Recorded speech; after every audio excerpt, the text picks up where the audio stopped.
10시가 됐는데 아무도 안 오네요. 그래서 그냥 혼자서 강의를 진행해야 될 것 같습니다. 예. 오늘 우리가 하려고 하는 토픽은 11장인데,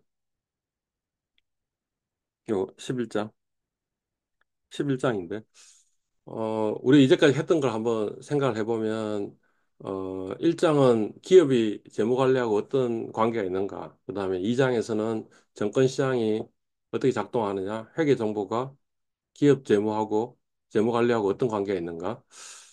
그러니까 1장, 2장은 그냥 그 금융의 기초라고 이야기를 할 수 있을 것 같고요.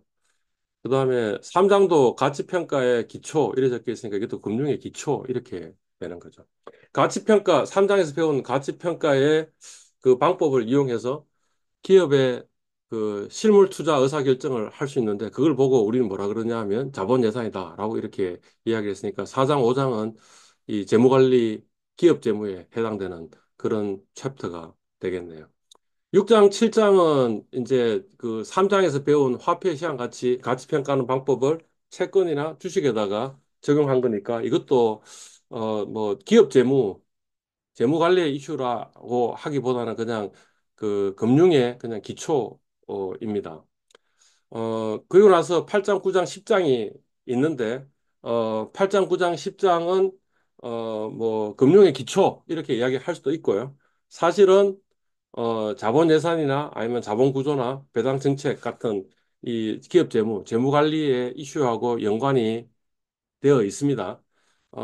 그렇지만 뭐 나중에 토론에서 배울 수 있으니까 일단 8장, 9장, 10장을 스킵하고 시간이 남으면 8장, 9장, 10장을 하도록 하겠습니다.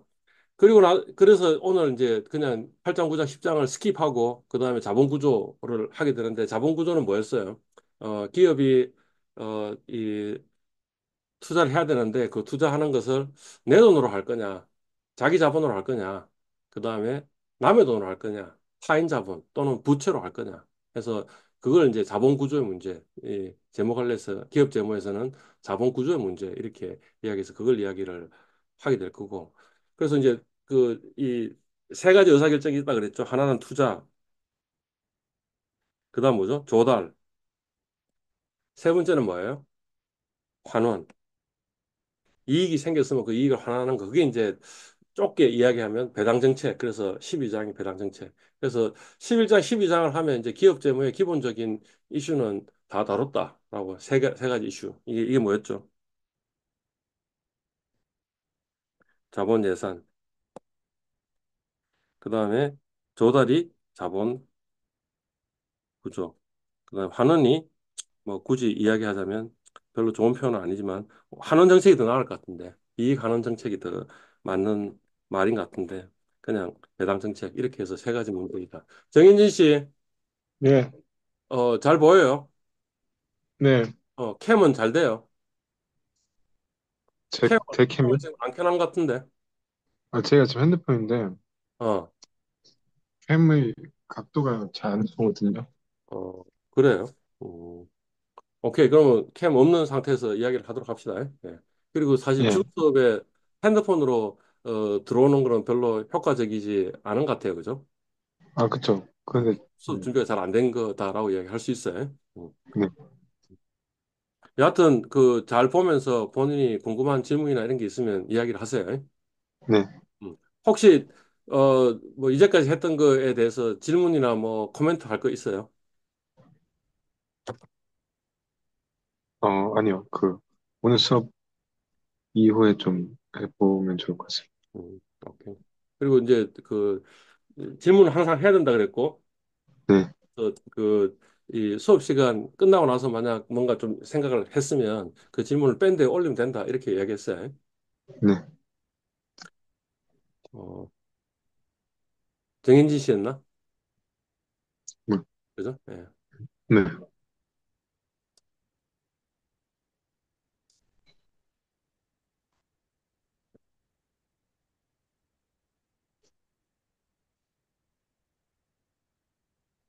그래도 정인 씨가 와서 다행입니다. 그냥 저 혼자서 만약 강의를 했으면 어, 이게 인터랙티브 하지가 않으니까 그래서 별로 네, 생생한 강의가 안 되는데 다행히 정인 씨가 늦게라도 와줘서 고맙습니다.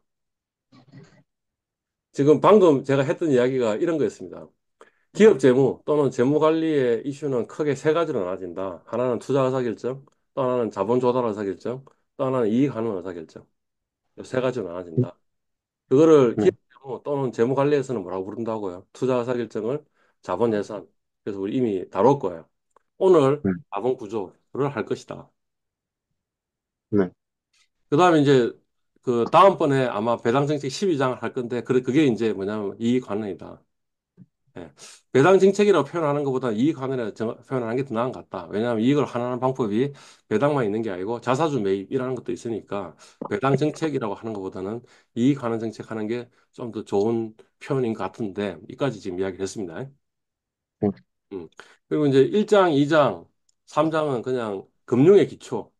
그러니까 기업 재무 또는 재무 관리의 구체적인 영역이보다는 그냥 기업 재무 관리자가 알고 있어야 될 기본 지식 정도 되는 거고 이거는 뭐 투자론이나 아니면 파생 상품에 다른 데서도 이제 활용이 될 것이다 이런 이야기를 했고요. 4장, 5장이 이제 말하자면 기업 재무 관리의 주요 의사결정 중에 하나였고 그다음 네, 6장, 7장은 3장의 활용이다, 응용이다. 그러니까 이것도 뭐냐면 금융의 기초 지식 정도 되겠죠. 8장, 네, 9장, 10장도 기초 지식 정도 되는 것 같아요. 예. 네, 이걸 스킵을 일단 하고 혹시 11장, 12장 하고 시간이 남으면 8장, 9장, 8장, 9장, 10장을 하겠다라는 이야기를 한 겁니다. 네, 근데 사실은 8장, 9장, 10장의 그 내용을 그래도 어느 정도는 좀 알고 있어야지 이게 어떻게 지금 자본 예산이나 아니면 자본 구조나 배당 정책에 영향을 미칠까 이런 생각을 할 수 있잖아요. 네, 그죠? 그래서 그 스케치를 일단 조금 하고 그다음에 11장으로 가겠다라는 겁니다. 네. 기업 가치를 어떻게 우리가 측정을 했어요? 기업 가치요. 응. 이제까지 배운 내용으로 이야기하면 기업 가치는 어떻게 그 측정하고? 기업이 진행한 프로젝트의 현재 가치. 아, 근데 그 프로젝트는 뭐냐 하면 이제 자본예산의 이슈고, 여하튼 네, 모든 프로젝트의 합이 사실상 기업이라고 생각하면 되는데, 그 네, 프로젝트에서 캐시플로우 나올 거 아니에요. 네, 현금 흐름이 나올 거 아니야. 그죠? 그럼 그거는 뭐예요?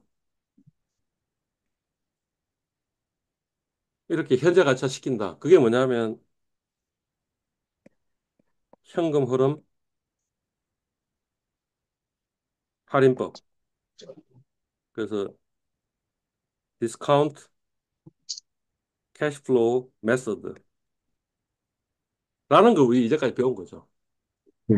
그죠? 이제 이슈는 뭐냐면 이런 겁니다. 요 캐시플로우는 우리가 어떻게 그 한 거예요? 정확하게 우리가 알 수 있어요, 없어요? 할 수 없죠. 알 수 없죠. 그냥 예측치예요. 그죠? 그러니까 불확실해요. 그죠? 예. 네, 불확실하면 확실한 현금 흐름을 할인할 때 그 할인율을 적용해도 될까요? 우리가 확실한 현금 흐름을 할인할 때는 뭐로 적용하면 돼요? 요 R이 다른 말이 뭐냐 하면 무혐 이자율이 되겠죠.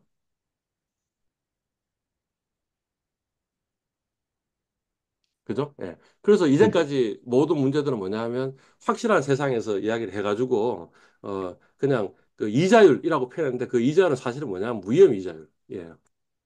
네. 음. 그죠? 근데 지금 실제로 우리 그 기업의 가치를 구하려면 이 현금 흐름들은 우리가 확실해요? 확실하지 않아요? 불확실해요. 확실하지 않죠. 불확실하니까 요 R을 어떻게 해야 되겠어요? 좀 딥 디스카운트 해야 되는 거죠. 좀 더 큰 숫자를 써가지고 훨씬 더 많이 디스카운트 해야 된다라는 거예요. 네, 그죠? 요걸 보고 뭐라 그러냐면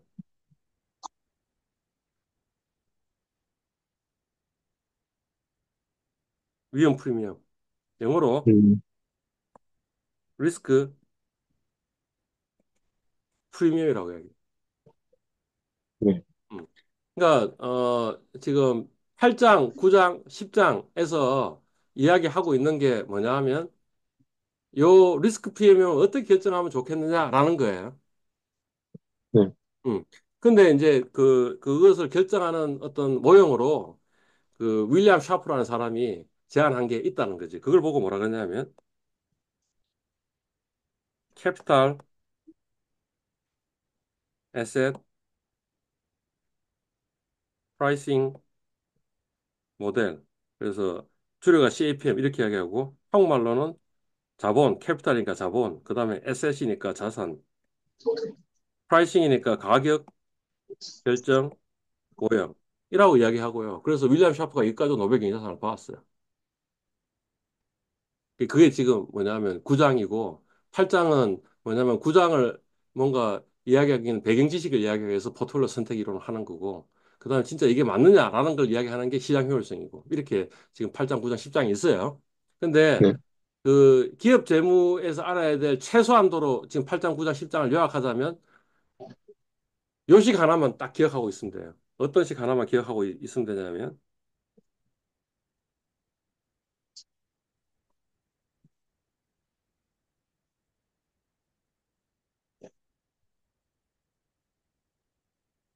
요것만 하나 기억하고 있으면 돼요. 요게 이 뭐냐면 CAPM에 최종적으로 도출되는 공식이에요. 네, 이 공식은 뭐라고 부르냐면 정권 시장선이라고 불러요. Security Market Line. 그래서 줄여가지고 SML이라고 얘기해요. 그러니까 요식만 하나 기억하고 있으면 돼요. 네. 이 책에 있는 거죠? 아, 책에 있지. 책에 있는데 지금 이제 그냥 바로 자본 구조로 가니까 자본 구조에 가면 지금 베타 이야기를 해야 되거든. 네, 어. 근데 베타가 뭐라는 것도 지금 이야기 안 할 거예요, 그냥. 네, 음. 베타가 뭐라는 것도 이야기 안 하는데 하여튼 그 CAPM에서 나온 최종적인 결정은 뭐냐면 정권시장선이고 뭔가 그 어떤 기업의 기대 수익률은 요게 지금 이게 RI가 뭐겠어? RI이니까 뭐예요? 요게 뭐냐면 기대 수익률이 되겠죠. RF는 뭘 같아요? 무위험 이자율이겠죠. 베타가 뭐냐? 이야기 안 할 거야. 그냥 베타가 뭐냐 하면 CAPM에서 이야기하기로 요게 뭔가 위험을 측정하는 지표라고 이야기를 해요.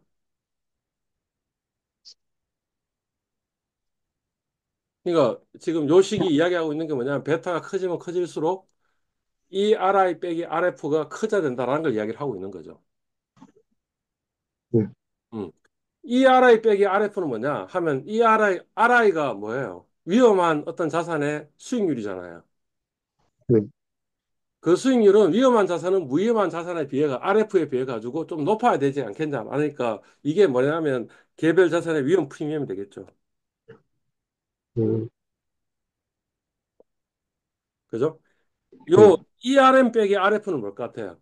자, RM은 뭘까요? 요거는 뭐냐면 시장 포트폴리오의 수익률이에요. 뭐 그냥 하나 예로 든다면 우리나라 코스피 인덱스의 수익률 이렇게 생각하시면 돼요. 우리나라 네, 시장 전부 다 그냥 뭉뚱그려 가지고 그것의 수익률, 기대 수익률 그게 ERM이에요. 그러니까 시장 포트폴리오도 위험하잖아요. 그러니까 기대 수익률로 나왔을 거 위험한 거니까 덜 위험한 거에 비해서는 뭔가 추가적으로 위험 프리미엄을 줘야 되니까 요거는 뭐냐면 시장의 위험 프리미엄 있잖아요. 아까 베타가 위험이라 그랬잖아. 뭔지는 모르겠지만. 네, 그러니까 지금 요 시기 의미하고 있는 바가 뭐가요? 개별 자산의 위험 프리미엄은 베타가 커지면 위험이 커지면 커질수록 더 높아져야 됩니다. 왜냐하면 아마 시장 포트폴리오의 기대 그 위험 프리미엄도 플러스일 거 아니야. 왜냐하면 위험한 자산 빼기 무위험한 자산이니까. 네, 요게 플러스인 게 아마 정상일 거예요. 플러스인 거에다가 베타를 적였으니까 위험이 커지면 커질수록 위험 프리미엄이 더 커져야 됩니다라는 이야기를 하고 있잖아요. 네, 그러니까 무슨 말이야? 하이 리스크, 하이 리턴을 이야기. 여기서 리스크는 뭐냐면 베타죠. 네, 어. 이해 갔죠? 네, 네, 그러니까 지금 이제 그이 기업 재무에서 이야기를 하자면 요 R이 요 지금 디스카운트하는 R이 이 회사의 리스크가 그 반영이 돼 가지고 뭔가 그 어떻게 결정돼야 되는 거예요. 요식을 다시 좀 정리해 보면 어떻게 돼요? 요렇게 요 지금 이 안에 들어가야 될 R이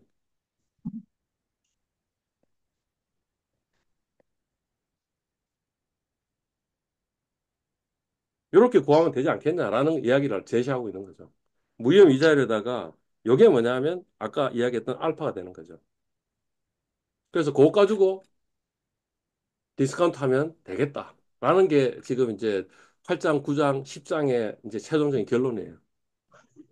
음, 네, 그죠? 예. 그리고 그거는 어떻게 돼 있냐면 요 베타가 커지면 커질수록 요것도 커집니다라고 이렇게 돼 있는 거죠. 네, 일단 현 단계에서는 요 정도만 이해하고 넘어가자라는 거예요. 네, 오케이? 예. 네, 이걸 넘어가는 이유가 또 다른 이유가 있습니다. 그러면 이렇게 추정해가지고 기대 수익률을 방금 이야기했던 할인율에다 집어넣으면 그러면 뭐 괜찮으냐? 그죠? 이렇다면 워렌 버핏 있죠. 네, 워렌 버핏도 뭔가 어떤 기업의 가치를 평가해야지 이게 저평가되어 있는지 고평가되어 있는지 이렇게 하잖아요. 네, 근데 워렌 버핏은 요 디스카운트 레이트 할인율 R로 뭘 쓰냐 하면 10년 미국채 수익률을 써요. 그러니까 지금 뭐냐면 CAPM을 안 쓰는 거네. SML 안 쓰는 거네. 정권시장사를 쓰는 게 아니고 그냥 10년 국채 수익률 갖고 와서 그까 디스카운트 하네. 그러니까 뭐 이 사람만 그런 건데 그렇지만 이 사람이 엄청나게 투자해가 성공한 사람인데 그렇게 해도 무방하더라 이런 거잖아. 네, 음. 그러니까 이제 오케이 그럼 이거의 합리화는 뭐냐 이런 겁니다. 원래 RF는 뭐예요? 이제 미국 같은 경우에는 미국채 그 1개월짜리 미국채 수익률이 있거든. 미국채가 있거든요. 그 수익률이 보통 RF 무혐의자 이렇게 이야기해요. 그죠? 음, 근데 이거하고 10년 미국채 수익률하고 어느 게 더 클까요? 요게 더 크겠죠, 보통. 네, 왜냐하면 장기적으로 돈 빌려줬을 때 우리가 더 높은 이자율을 부과해요. 아니면 단기적으로 했을 때 더 높은 이자를 부과해요. 장기적으로 더 높은 이자를 부과하겠지. 왜냐하면 내 돈이 10년 동안 묶이잖아. 내 돈이 1개월 동안 묶이는 거하고 다르잖아. 네, 그러니까 더 높은 이자를 부과해야 되니까 이게 더 높을 거고. 그러면 말하자면 이게 대략 RF 더하기 알파 위험 프리미엄 정도 될 수 있지 않냐라는 거죠. 아까 기본 음, 아이디어는 할인할 때 어떻게 할인했어요? 불확실하니까 현금 흐름이 불확실하니까 그냥 RF를 할인하면 안 될 것 같고 RF 플러스 알파를 해야 되는데 이제 CAPM은 알파를 베타의 함수로 생각했던 거고 이, 네, 이 워렌 버핏은 뭐냐면 기간 스프레드 이 10년 국채 수익률과 1개월 국채 수익률의 기간 스프레드를 그냥 이 위험 프리미엄으로 간주하자라고 하고 그냥 퉁 때린 거죠. 퉁 때렸는데 그렇게 해도 별반 밸류에이션에 크게 문제가 안 되니까 워렌 버핏이 이제까지 살아남았을 거지. 70여 네, 년 동안 성공적인 28%의 수익률을 보였다면 연 유효 연수익률로 28%를 보였다면 그 말은 이렇게 계산해도 크게 문제가 생기지는 않는다라는 걸 이야기하는 거잖아. 네, 그죠? 그러니까 사실은 지금 결론적으로 이야기하면 어 8장, 9장, 10장 이야기를 그렇게 심각하게 지금 현재 단계에서는 고민 안 해도 될 것 같다 이거죠. 그러니까 일단 스킵하고 혹시 시간이 되면 8장, 9장, 10장을 공부하자 이런 거예요. 네, 됐나요? 네, 실제로 이제 애널리스트들 있잖아요. 애널리스트들. 네, 애널리스트들은 사실은 CAPM이나 아니면 다른 자산 가격 결정 모형을 이용해 가지고 요 위험 프리미엄을 추정하기도 합니다. 네, 추정하기도 하는데 사실 뭐 겉으로 보기에는 상당히 과학적인 것처럼 생각하지만 사실은 뭐 그렇게 별반 이 워렌 버핏처럼 이렇게 어림셈으로 계산하는 거나 별반 성과의 차이는 별로 안 나는 것 같다는 거지. 오히려 어떤 사람이 가치 평가를 제대로 잘하고 못하고는 여기에 있는 것 같다는 거지. 요 현금 흐름 추정에. 이 현금 흐름 추정을 좀 더 잘 하면 그러면 좀 더 정확한 부위를 계산할 수 있을 거 아니야. 네, 그죠? 그러니까 R을 잘못 추정해가지고 생기는 문제보다는 현금 흐름을 잘못 추정해서 생기는 문제가 더 크니까 사실은 애널리스트도 주로 열심히 막 연구하는 건 뭐냐 하면 현금 흐름을 어떻게 잘 추정할 것인가 이걸 연구하는 거지 R을 어떻게 잘 추정할까를 연구하는 건 아니다 이런 거죠. 네, 우리나라도 10년 국고채 수익률이 있어요. 네, 있어요. 네. 그러니까 10년 국고채 수익률 사용해서 디스카운트 하면 된다 하는 게 뭐 실용적인 대안을 지금 제가 이야기한 거예요. 그러니까 8장, 9장, 10장 몰라도 밸류에이션 할 수 있다. 가치 평가할 수 있다. 네. 오케이. 자, 그러면 이제 본론으로 들어가 가지고 자본 구조와 기업 가치를 하기로 합니다. 다시 한번 정리해 봅시다. 자본 구조는 무슨 문제? 캐피탈 자본 스트럭처. 구조. 이게 뭐 무슨 문제? 자본 조달의 문제. 네, 자본 조달의 문제라는 게 뭐라고? 어떤 프로젝트를 하는데 아니면 우리 네. 기업을 운영하는데 그런데 자기 자본을 몇 프로 하고 타인 자본을 몇 프로 할까? 타인 자본이 다름 아닌 부채. 그러니까 자본과 부채의 비율을 어떻게 조정할 것인가라는 게 무슨 문제라고? 자본 구조. 자본 구조의 문제. 음, 재무관리에서는 그런 유식한 용어를 쓴다. 그래서 자본 구조라는 용어를 하나 기억하고 있으면 좋겠죠, 그죠? 음, 그러니까 자본 예산, 자본 구조, 그다음 이익하는 이런 말을 쓸 수 있으면 그게 약간 좀 배운 사람인 거지. 네. 오케이. 자, 목차입니다. 목차. 예. 결국에는 이 챕터에서 하고 있는 궁극적인 질문은 최적 부채 비율은 얼마일까라는 겁니다. 부채 비율이라는 게 뭐냐 하면 자본 대비해서 부채가 몇 프로이냐 이런 겁니다. 이를테면 내 돈 100억 원 집어넣고 그 다음에 남의 돈 100억 원 집어넣고 하면 우리 얼마 생겼어요? 내 돈 100억 원, 남의 돈 100억 원 합쳐봐. 얼마야? 200억이요. 200억이지. 내 돈 100억 원과 네, 남의 돈 100억이니까 두 개 합치면 200억이잖아. 네, 어. 그럼 200억과 사업을 하는 거 아니야? 네. 그럼 몇배 뻥튀기인 거야? 원래 내 두 돈 배. 얼마 있었는데? 100억이요. 근데 사업은 200억짜리 사업을 했으니까 몇 배 뻥튀기인 거야? 두 배. 두 배 뻥튀기인 거죠. 근데 네. 부채 비율은 몇 프로예요? 절반 아닌가요? 그러니까 100%, 100%잖아. 100억, 100억이니까 100%잖아. 아, 네, 아, 네. 그지? 아까 질문이 하나 있는데요. 어, 어. 그러면 전체 200억이 분모가 아니고 자기 돈 100억이 아니, 분모인 그러니까 건가요? 지금 이제 부채 비율이 뭔지를 지금 내가 설명하고 있는 거지. 아, 분모가 자본이야. 네. 그죠? 그냥 자본의 몇 프로이냐가 부채 비율이라는 소리지. 부채 네. 비율은. 그죠? 그렇게 이야기하나 뭐냐면 자본 50%, 그러니까 자산을 전부 놔둬놓고 부채 50%, 자본 50% 해서 자본 조달을 할 거냐라고 이야기하는 건 사실 똑같은 이야기지. 네. 근데 여하튼 뭐냐면 부채 비율이라는 용어는 자본분의 부채니까 100% 이렇게 이야기하는 게 맞다 이거지. 여하튼 네. 질문은 뭐냐면 이 자본 구조의 문제는 뭐냐? 최적 부채 비율이 있냐? 뭐냐? 하는 거예요. 네. 음. 조금 더 풀어서 이야기하면 돈을 빌려가지고 사업하는 게 좋으냐? 돈을 안 빌려서 사업하는 게 좋으냐? 이런 거예요. 네. 어느 게 답인 것 같아요. 본인 느끼면은. 돈을 빌리는 게 좋아요? 안 빌리는 게 좋아요? 빌려서 해야 될 때가 많지 않을까요? 그러니까 왜 빌려서 해야 되는 게 더 좋아요? 항상 자기가 원하는 만큼, 자기 원하는 사업에 필요한 만큼 돈을 가지고 있을 수가 없으니까요. 그러니까 내 돈이 없어서, 네. 돈이 없어서 어쩔 수 없이 돈을 빌린다. 네. 그러면 좋은가 안 좋은가 이렇게 이야기하면 안 되죠. 지금 제 그렇게 말 해야만 한다, 이해 안 이거요. 갔어요. 그러니까 내가 돈이 없어가지고 어쩔 수 없이 돈을 빌리는 거는 좋고 나쁘고 이슈는 아니고 그냥 어쩔 수 없이 그래 해야 되는 거잖아. 네. 근데 지금 질문이 이런 거라니까. 돈을 빌리는 게 좋을까? 안 빌리는 게 좋을까? 빌릴 필요가 있으면 빌리는 거 아닌가요? 그러니까 돈을 빌리면 뭐가 좋은데요? 더 많은 사업을 시도해 볼 수 있겠죠. 그렇지. 돈을 뻥튀기 할 수 있잖아. 네. 그러니까 가령 내 돈 100억 하고 남의 돈 100억까지 두 배로 뻥튀기를 했잖아. 네. 그래가지고 내가 그 100억의 수익을 창출했어. 그냥 내 돈 100억만 가지고 100억에 그 했으면 50억의 수익을 창출했을 거 아니야. 50억밖에 못 벌었을 거 아니야. 네, 근데 두 배 뻥튀기해서 100억을 벌었으니 내 돈 들어간 걸로 이야기를 하자면 100억 가지고 100억을 벌었으니까 두 배로 먹었잖아. 네, 그러니까 좋은 게 있네. 네. 그래서 예로부터 장사는 누구 돈으로 한다? 항상 다른 사람 남의 돈으로. 돈으로 한다라는 게 있는 거야. 네, 예. 그러니까 일단 우리가 알고 있는 그냥 상식으로 이야기하면 장사는 남의 돈으로 하는 거야.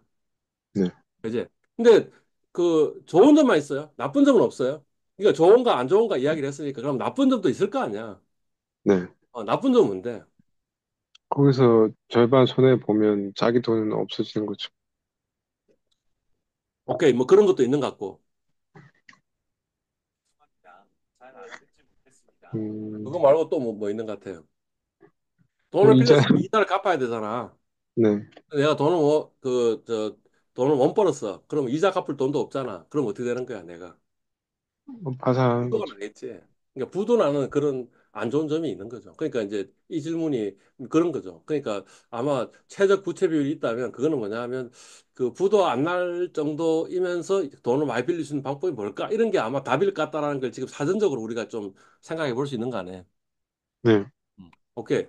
그 절의 제목을 한번 봅시다. 절의 제목 보니까 재물레버리지라는 단어가 나왔네. 네, 뭔지는 아직까지 몰라요. 그죠? 그래서 이 용어를 배울 거고 아마 이 재무레버리지라는 단어가 부채 비율하고 좀 관계 있는 것 같다.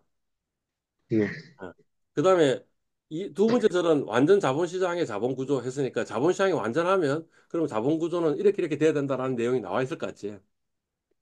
네. 3절은 뭐예요? 법인세. 법인세. 그러니까 그 말은 뭐냐면 자본구조에 법인세가 어떤 역할을 한다는 소리 아니에요? 네, 4번은 뭐냐면 재무공경 비용 이렇게 적혀 있어요. 네, 이렇게 얘기하는 게 약간 용어가 조금 복잡한데 그냥 재무 공경 비용을 어떻게 생각하면 되냐면 파산 비용 이렇게 생각해도 돼요. 네, 그러니까 아까 그 저 돈을 빌리는데 부도나면 안 되니까 이렇게 이야기 파산하면 안 되니까 이런 이야기 했잖아. 그러니까 그게 아마 4번인 것 같아. 네, 그지? 5번은 뭔 것 같아요? 자본 조달 순서 이론. 돈 빌리는데 돈을 조달하는데 뭔가 순서가 있는 것 같다라는 이론인 것 같아요. 네. 그죠? 네, 오케이. 그래서 그런 내용들이 이 챕터의 내용이 되겠습니다. 자, 그 요거 2절 2절하고 관계되는 사람이 이 두 양반입니다. 한 사람은 몰턴 밀러 교수이고요. 또 한 사람은 프랭크 모딜리아니라는 교수입니다. 예. 둘 다 돌아가셨고요. 예. 둘 다 여기 보니까 뭐라 적혀 있어요. 둘 다 1900, 노벨상을 받았네. 네, 그지? 예. 멀턴 밀러 교수는 이 MM 정리하는 게 뭐냐면 그 밀러 모딜리아니 정리이겠죠. 그죠? 두 사람 이름 M하고 M 찾아가지고 MM 정리 이렇게 해놨겠지. 그래서 요 MM 정리 가지고 노벨상을 받았어요. 이 양반은. 음. 이 양반은 MM 정리도 있는데 그 말고 그거보다 더 그 대단한 공헌 중에 하나는 뭐냐면 항상소득 가설하는 게 있어요. 소비의 항상소득 가설하는 게 있는데 아마 경제학 공부하면 나와요. 나오는데 그것도 아주 중요한 공헌이었어요. 그래가지고 이 양반은 그것 가지고 85년에 받았고 이 양반은 그냥 MM 정리 가지고 90년에 받았어요. 그러니까 이 사람이 조금 더 훌륭한 사람이네. 그지? 그지? 예. 네. 여하튼 밀로와 모들리니가 만들었고 자, 중요한 건 뭐예요? 이 내용이 뭐라는 거야? 지금 이 적혀 있잖아, 여기. 똑같이 자본 구조 무관하다고. 그러니까 뭐예요? 남의 돈으로 돈을 빌렸든 내 돈으로 돈을 빌렸든 상관없다라는 이야기를 했어요.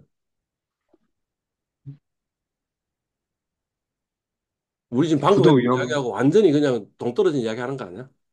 우리 앞에서 이야기한 거는 부채 비율, 어, 그 이야기했는데, 최적 부채 비율이 있을 거고 돈을 빌리는 게 좋다 했는데, 이 사람 뭐라 그러냐면, 돈을 빌리든 안 빌리든 상관없다. 이렇게 얘기한 거예요. 네, 음. 근데 그런 걸 가지고, 말도 안 되는 소리를 가지고, 이 사람이 노벨상을 받았어. 라는 거지, 그지? 자, 그게 이제, 이, 우리가 이 챕터를 배우면서, 이 사람들이 왜 노벨상을 받았는가라는 것을 이해할 수 있으면 이 챕터를 제대로 이해한 거다. 이렇게 되는 거예요. 네. 오케이. 첫 번째 저는 재무 레버리지라 그랬습니다. 우리 네, 레버리지라는 단어가 뭔지 알고 있어요? 네. 레버리지의 이 사전적 의미가 뭐예요? 레버리지. 사전적 빌려서 두 배, 지렛대 효과예요. 그러니까 우리 지렛대 이렇게 공가 가지고 그다음에 이렇게 하면 별로 힘 안 들여도 이렇게 이 물건 들어 올릴 수 있고 이렇게 돼 있잖아요. 그죠? 네, 그거를 영어로 뭐냐면 레버리지 이렇게 얘기해요. 음, 어. 근데 지금 앞에 또 뭐가 붙었냐면 재무라는 말이 붙었으니까 그런 지렛대 효과가 있는데 그 지렛대 효과가 재무적으로 지렛대 효과가 있다. 이게 재무 레버리지 이렇게 되는 거지. 그지? 그래놓고 이렇게 적혀 있어요. 기업이 부채를 사용함으로써 발생하는 이자 부담의 정도 적혔는데 별로 좋은 설명이 아닌 것 같아. 요게 아니고 기업이 부채를 사용함으로써 자본 가지고 몇 배를 뻥튀기 할 수 있느냐라고 이야기하는 게 더 나을 것 같아요. 음. 네, 재무레버리지는 어떻게 측정하냐면 자본분의 자산이에요. 그러니까 지금 방금 내가 이야기했던 그 이야기죠. 자본분의 자산이니까 아까 우리 예로 이야기하면 내 돈 1억 원하고 너의 돈 1억 원하고 합쳐서 2억 원짜리 사업을 했으니까 자산은 2억 원일 거 아니야. 자본은 네, 얼마야? 1억 원이잖아. 네, 그럼 얼마야 레버리지는? 두 배 이, 뻥튀기했다 이렇게 되는 거잖아. 네, 그지? 예. 아까 우리 부채 비율 이야기했잖아. 방금 그 예에서는 부채 비율은 몇 프로야? 100%였죠. 네, 근데 요거는 2였잖아. 네, 그러니까 그 말은 무슨 말이냐면 1 더하기 부채 비율이 재무 레버리지다 이런 거죠. 그러니까 사실은 둘 다 똑같은 이야기죠. 네, 음. 아니면 아까 지금 이 본인이 생각했던 것처럼 분모가 자산이고 그다음에 부채의 비율 또는 분모가 자산이고 자본의 비율 이렇게 얘기할 수도 있겠죠. 근데 사실은 셋 네, 다 똑같은 지표죠. 그러니까 그냥 재무 레버리지를 어떻게 하는 게 적정하냐라고 이야기를 하나 아니면 부채 비율을 어떻게 하는 게 좋냐 안 하는 거야. 자산에서 부채 차지하는 비중을 얼마나 하는 게 좋겠냐 하는 이야기는 사실 똑같은 이야기지. 네, 그죠? 예, 그렇습니다. 하여튼 그렇지만 부채 비율이라는 용어는 하나 기억하고 있는 게 좋아요. 네, 그다음에 재무 레버리지도 요 산식을 기억하고 있는 게 좋아요. 흔히 많이 사용하는 거니까. 네. 그죠? 예. 재무 레버리지가 뭐냐 하는 거지. 이 뭐냐면 기업이 채권자한테 지급하는 이자는 고정이자예요, 변동이자예요. 고정이자죠. 고정이자잖아요. 그러니까 영업성과가 무관하죠. 네, 그러니까 이게 일종의 고정비야. 네, 그러니까 사업을 해가지고 만약 고정비 이자를 부담할 수 있는 이상을 생기면 다 그건 누구 목? 주주의 목 이래 되는 거지. 네, 그래서 레버리지라는 게 발생한다라는 거죠. 음, 음. 그러니까 사실은 저 뭐냐 이 이야기를 했으면 그 앞에 또 다른 레버리지가 하나 있다는 거지. 그게 뭐냐면 영업 레버리지예요. 영업 레버리지. 머릿속에 기억하세요. 네, 영업 레버리지. 어. 영업 레버리지는 뭐냐면 고정비의 비용 중에 고정비도 있고 변동비도 있잖아. 네, 근데 고정비를 얼마나 많이 둘 거냐는 거죠. 고정비를 많이 두면 손익분기점에 도달하기 위해서는 굉장히 많이 팔아야겠죠. 네. 근데 일단 손익분기점을 벗어나고 나면 그다음부터 어떤 일이 벌어지겠어요? 굉장히 순수익이 급속도로 내 이익이 생기겠지. 네, 그죠? 예. 근데 이제 손익분기점을 낮추기 위해서 고정비를 적게 하면 그 대신에 변동비의 기울기가 올라가겠지. 그러니까 그렇게 되면 어떻게 되겠어요? 매출이 막 늘어나더라도 이익이 늘어나는 게 별로 완만하게 늘어나겠지. 그러니까 이제 그게 영업 레버리지 이슈고 재무 레버리지 이슈는 뭐냐 하면 그렇게 했을 때 이자 부담이 더 커지니까 만약 남의 돈을 많이 빌리면 이자 부담이 커지니까 커진 것 때문에 뭔가 손익분기를 도달하기 힘들어질 거고 그죠? 대신에 손익분기를 넘어서면 그다음 어떤 일이 벌어지는 거예요. 아주 급속도로 이익이 증가할 것이다라는 걸 이야기하는 거죠. 그게 뭐냐면 재무 레버리지. 음, 그래서 우리가 알 수 있는 게 뭐냐면 이미 대략 머릿속에 있을 건데 정인이 씨 머릿속에 뭐냐면 부채를 사용하면 사용하지 않은 경우보다 이익의 기대치하고 변동성이 동시에 증가하는 그런 그러니까 중요한 거는 기대치보다는 변동성이 더 크지. 네, 변동성이 급격하게 증가한다라는 거죠.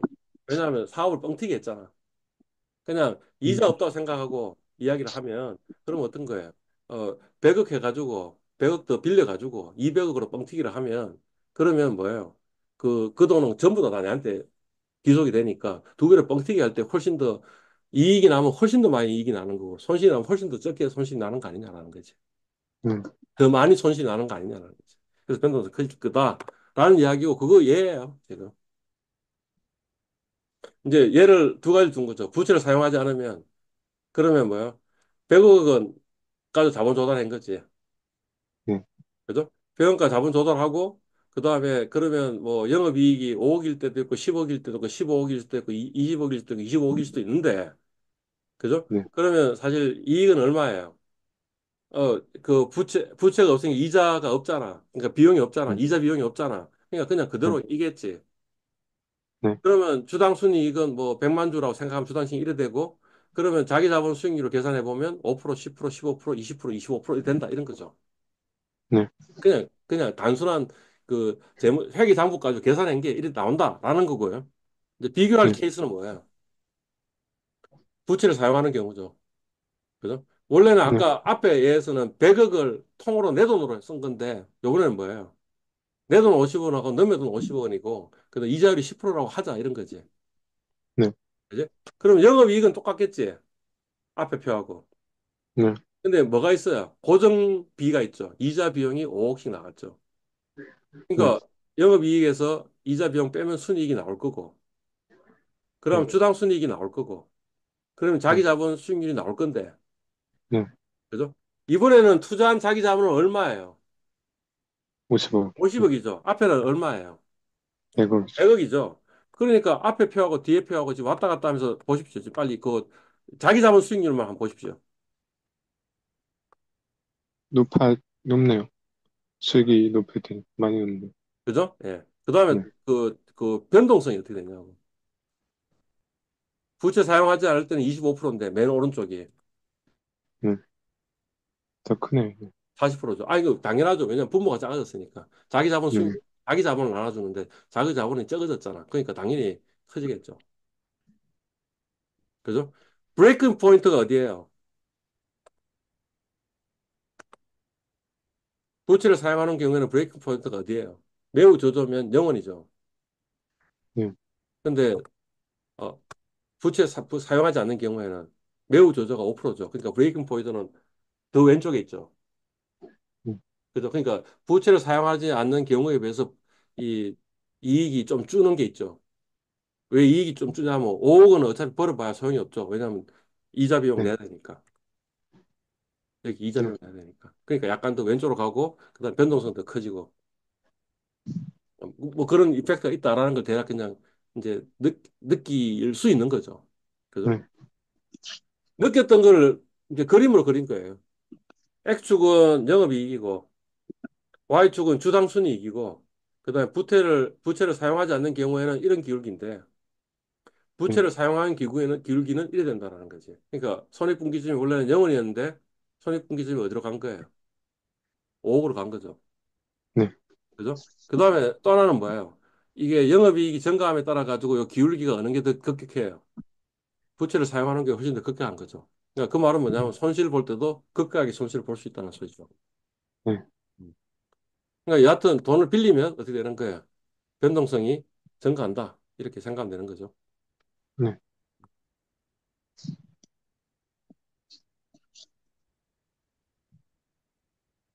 그러니까 핵심은 이거네요. 부채를 사용하면 주주에게 기속되는 이익의 기대치와 변동성이 커진다. 그죠? 네. 네, 그러니까 위험해진다. 부채를 사용하면 위험해진다. 사업이. 네, 부도가 날 수 있으니까. 네, 1절 끝났어요. 2절, 2절. 완전 네, 자본시장에서의 자본구조. 아까 밀러하고 모딜리안이 소개했는데 그 사람들 이야기. 그래서 뭐냐. 자본구조는 기업 가치에 영향을 미치지 않으니까 자본구조를 어떻게 하든 무상관하다. 상관이 없다. 그래서 자본구조 무상관 정리라고 이렇게 이야기하기도 해요. 자, 밀러하고 모딜리아니가 만들었고요. 예, 그래서 MM, 명제 이렇게 이야기를 하고요. 그 명제 내용은 완전 자본시장에서는 기업의 가치는 자본 구조에 영향을 받지 않는다라는 겁니다. 이거를 증명을 했어요, 이 사람들이. 음, 그죠? 예. 굉장히 뭔가 우리의 직관하고 반하는 결과인데 그런 이야기를 했어요. 예. 그래서 그 MM 명제 이런 기억을 하고 있어야 되는데 이렇게 이야기를 하면 되는 거죠. 기업의 가치는 기업의 자본 구조와 무관하다. 이렇게 생각하면 되죠. 어떻게 하든 상관없어. 이렇게 생각하시면 되는 거죠. 네, 어, 이 사람들이 그거를 증명하는 방식이 상당히 그 영리하다는 거지. 음. 그러니까 이런 두 기업을 생각을 한 거예요. 하나는 뭐냐면 부채 없는 기업. 그러니까 이 그 재무 상태표로 본다면 뭐예요? 이 자산의 가치가 기업의 가치니까 V 이렇게 얘기할 수 있죠. 그다음에 네, 자기 자본만 있으니까 E 이렇게 얘기할 수 있죠. 네, 여기 지금 U라고 적혀 있는 건 뭐예요? unleveraged 되겠죠. 그러니까 그 레버리지를 일으키지 않은 기업. 이래서 네, un이기 위해서 U 이렇게 나온 거죠. 네, 그러니까 또 하나 기업은 뭐냐 하면 L 기업, 레버리지드 기업이 있는데 그거는 뭐예요? 자산은 VL이 될 거고 이제 부채하고 자본이 있으니까 DL, EL 이렇게 있죠. 네, 음. 그리고 BU 이꼴 EU가 되는 거고 저 뭐냐 재무상태표 항등식에 의해서 그지? 예. VL 네, 이꼴 EL 더하기 DL 이렇게 되는 거지. 네, 그죠? 이 사람들이 주장하는 건 뭐냐? VU 이꼴 BL이다라고 증명을 한 거죠. 그러니까 무부채 기업과 부채 기업은 가치가 같습니다라는 걸 증명한 거죠. MM 정리 1위. 네, 그래서 이 사람들 논리는 뭐냐면 이겁니다. 가령 이렇게 될 수도 있을 거 아니야. 네, 이 무부채 기업의 가치가 부채 기업의 가치보다 더 크다라고 하자. 그러면 뭐가 가능하냐 하면 무부채 기업의 주식을 매도하는 거죠. 네, 그래서 돈이 생기죠. 네. 돈이 생기면 그걸 가지고 뭘 매수한다는 거예요. 부채 있는 기업 인증해서. 주식을 반 사고요. 그 네, 다음에 부채 기업의 그 채권 부채를 또 반 사는 거예요. 네, 그러면 사실은 요거나 요거나 효과가 동일하기 때문에 요게 지금 더 높다 그랬잖아. 그러니까 높은 걸 팔았고 싼 걸 샀으니까 그러니까 돈을 벌지 않냐. 그걸 보고 우리 뭐라 그러냐면 차익거래 이렇게 얘기한다. 네, 우리 혹시 차익거래 기억나요? 예전에 네, 네, 이야기한 저기 그때 제가 들었던 예가 뭐 어떤 거였죠? 서울의 수박이 1,000원이야. 네, 춘천의 수박이 900원이야. 네, 춘천에서 서울로 운송하는 비용이 50원이야.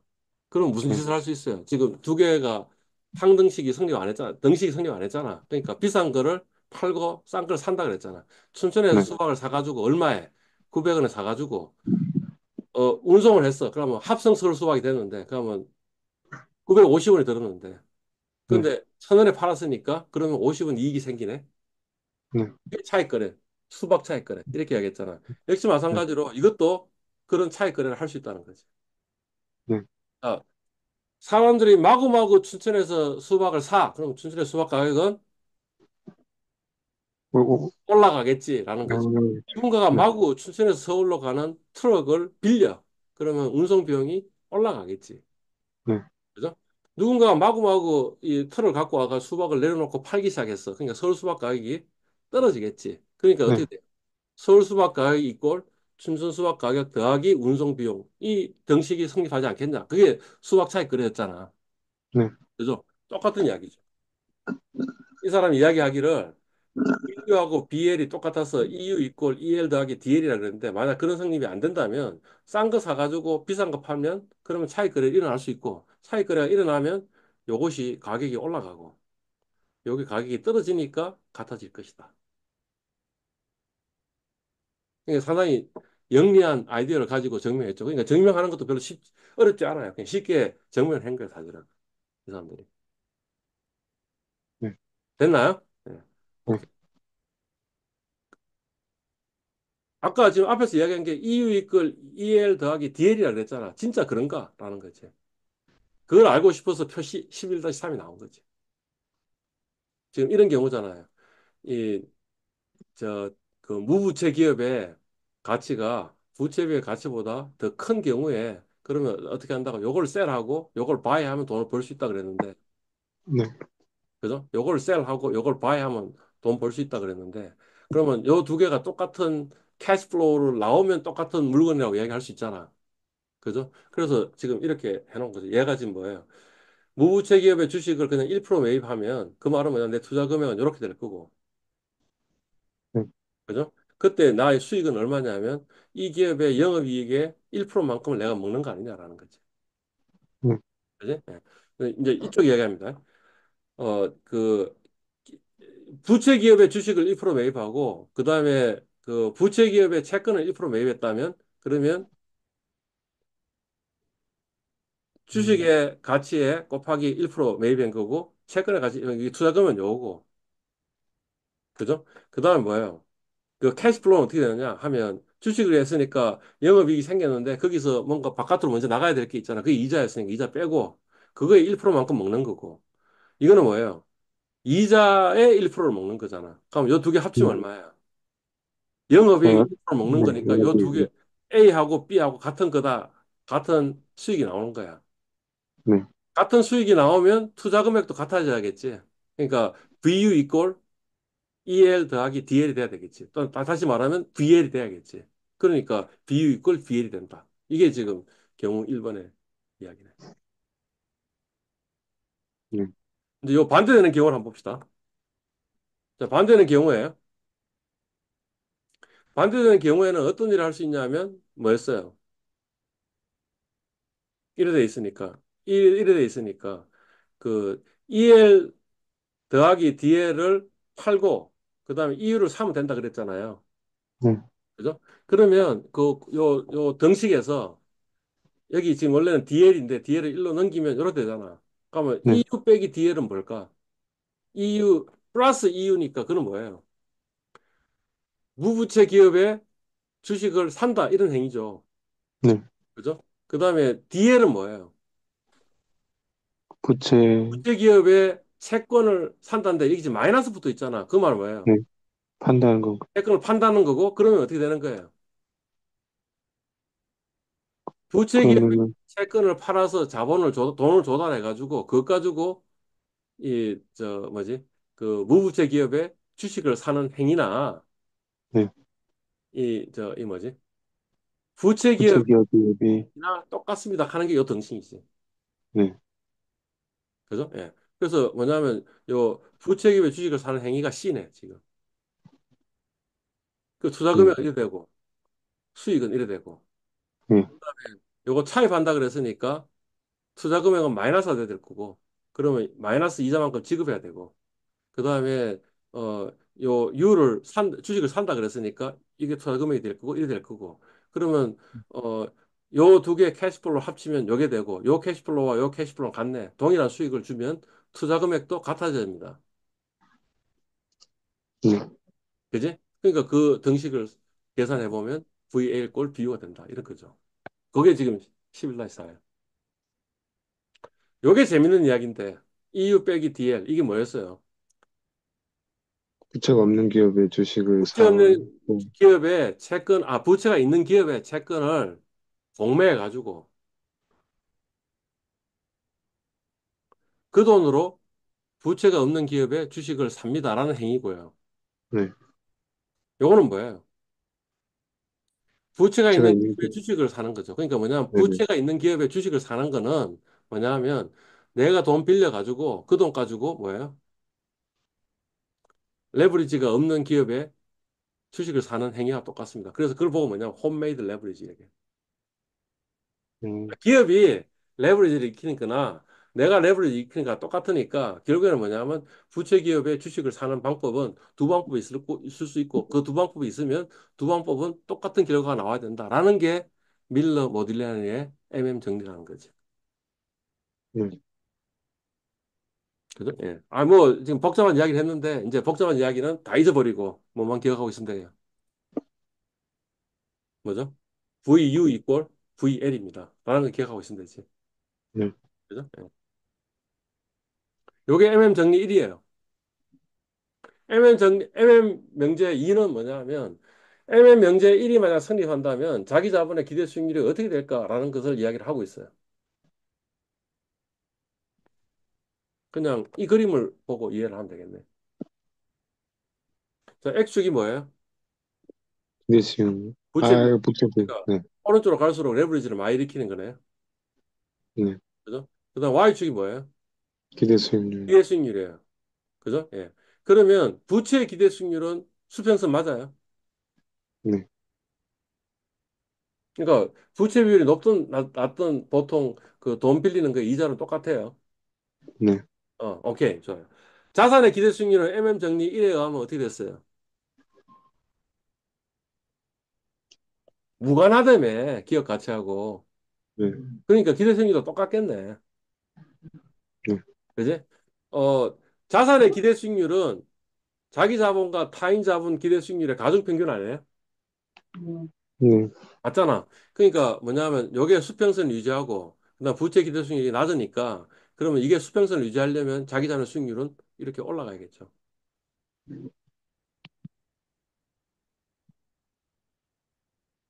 맞죠? 그러니까 뭐냐면 자기 자본의 기대 수익률은 부채 비율이 올라가면 올라갈수록 기대 수익률은 올라갑니다라는 거죠. 왜냐하면 얘하고 얘의 가중 평균이 요게 돼야 되는데 1로 가면 갈수록 얘의 비중이 줄어드니까 얘가 굉장히 높아야지 요 가중 평균이 이 값을 가질 거 아니야.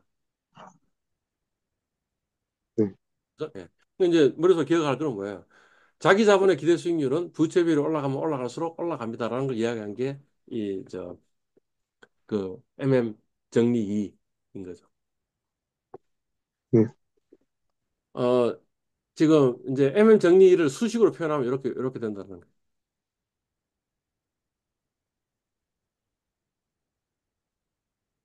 그죠? 근데 사실은 이렇게 MM 정리의 수식 2를 기억하는 것보다는 그냥 이렇게 기억하는 게 나아요.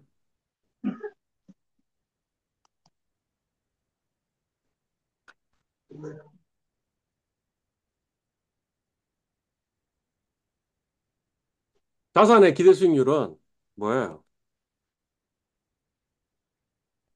E 더하기 D분의 E의 R이고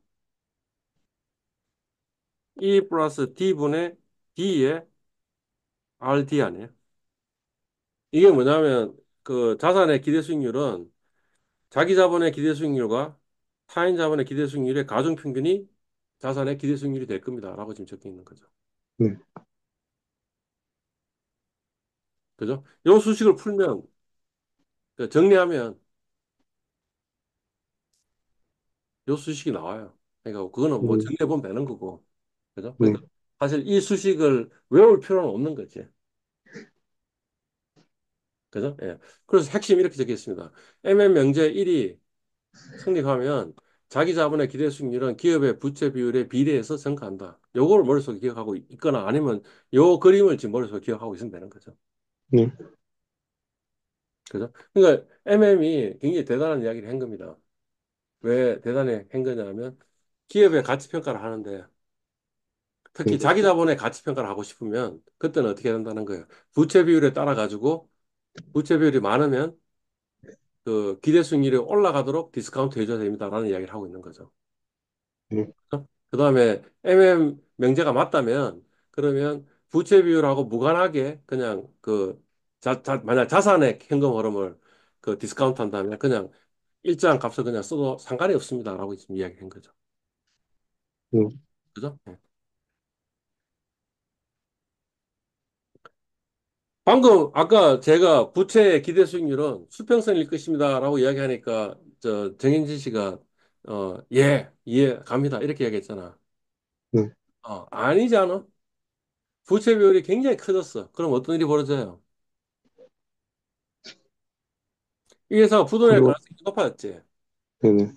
높아지면 그 다음에 어떻게 해요? 부도날 가능성이 높아지면 해야죠. 우리가 보통 이자를 높게 부과시켜요? 아니면 낮게 부과시켜요? 일단 높죠. 그렇죠. 그게 지금 이 그림이죠. 만약 이 기업이 부도율이 없다면 그냥 수평선이 맞는데, 그죠? 이 기업이 부도를 낼 가능성이 있다면 그러면 위험 부채이고 그렇다면 부채의 기대수익률이 이렇게 위험이 굉장히 부도가 날 근처로 가면 기대수익률이 팍 올라가야 되는 거 아니야? 그 더 많은 이자를 부과해야 되는 거 아니야? 네, 그지? 그러면 자산의 기대 수익률은 일정하다며 아까 네, 그죠? 그러면 뭐예요? 자기 자본의 기대 수익률은 마지막에 이렇게 돼야지 요 두 개의 가중 평균이 요게 될 수 있지 않을까? 그러니까 이런 모양이 돼야 됩니다라고 이야기한 거죠. 네. 음. 그것도 MM이 이야기한 거예요. 그죠? 예. 아까 다시 들어갑시다. MM 이야기 어 챕터 제목이 뭐였어요? 완전 자본시장에서 완전 자본주의. 자본시장인데 완전 자본시장이라는 게 뭘 의미하냐 하면 불확실성이 없는 자본시장을 이야기하는 거예요. 내가 네. 상대방의 부도날 가능성, 위험을 정확하게 다 알고 있는 걸 이야기하는 거야. 네. 어. 그러니까 어차피 부도 날 기업한테는 우리 부채를 돈을 빌려주겠어, 안 주겠어? 안 비해주죠. 응, 안 주겠어. 안 주니까 부채 기대 수익률은 그냥 수평선이 맞는 거야. 네. 그죠? 근데 사실은 뭐냐면 실제 현실 세계는 완전 자본시장이 현실 세계는 아닌 거지. 네. 그죠? 예. 그래서 실제 자본시장에서는 부도가 날 수 있는 가능성이 있는데 그게 확실한 건 아니고 불확실하게 있는 거잖아. 네. 이제 그런 경우에는 아마 이렇게 될 것이다라고 이야기를 했으니까 요거는 완전 자본시장의 지금 자본 구조를 이야기한 건 아니고 불완전 자본시장의 자본 구조를 이야기한 거네요. 네. 그죠? 예. 다시 되돌아갑시다.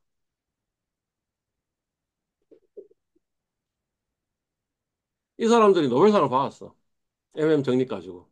근데 그 네. 정리를 보니까 진짜 황당해. 뭐냐면 자본 구조하고 무관하대. 우리가 앞에서 이야기할 때 돈을 빌리면 빌릴수록 좋다 그랬잖아.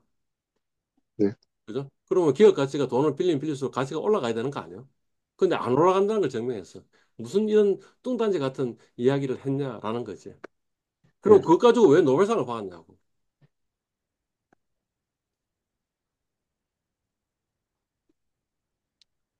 이 제목에 그 답이 있다는 거지. 완전 자본시장이라는 데 답이 있다는 거지.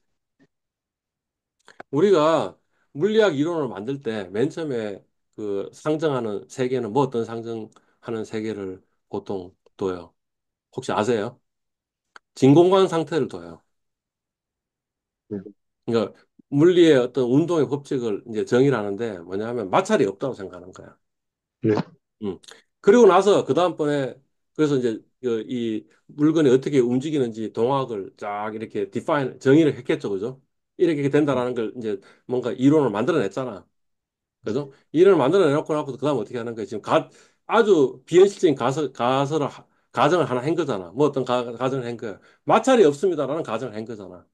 네. 그러면 그 다음번에 이론은 뭐가 되면 되겠어요? 마찰이 이 정도 있으면 어떤 식의 물건이 그 물체가 움직일까라는 걸 뭔가 또 연구를 하면 되겠지. 네. 말하자면 밀러하고 모듈리아가 왜 노벨상을 받았냐면 이 사람이 기초를 만든 거야. 진공한 상태를 만들어 준 거야. 진공한 상태에서는 자본 구조는 이렇게 된다고 이야기했으니 그러면 그 다음 사람이 뭐 하면 되겠어요? 마찰이 있는 시기에 뭐 공기의 저항이 있는 곳 아니면 뭐 마찰이 있는 곳 이런 식으로 하나씩 하나씩 가정을 완화시키면 뭔가 이론들이 만들어질 거 아니야. 네. 그죠? 근데 맨 처음에 문제를 정확하게 잘 정의해 놓은 거는 뭐냐 하면 비현실적이긴 하지만 완전 자본시장을 가정하에서 일단 이 딱 토대를 만들어 놨으니까 그다음부터 뭐가 만들어졌겠지. 네. 그죠? 그래서 이 사람이 노벨상을 받은 거예요. 요 논문 네. 가지고.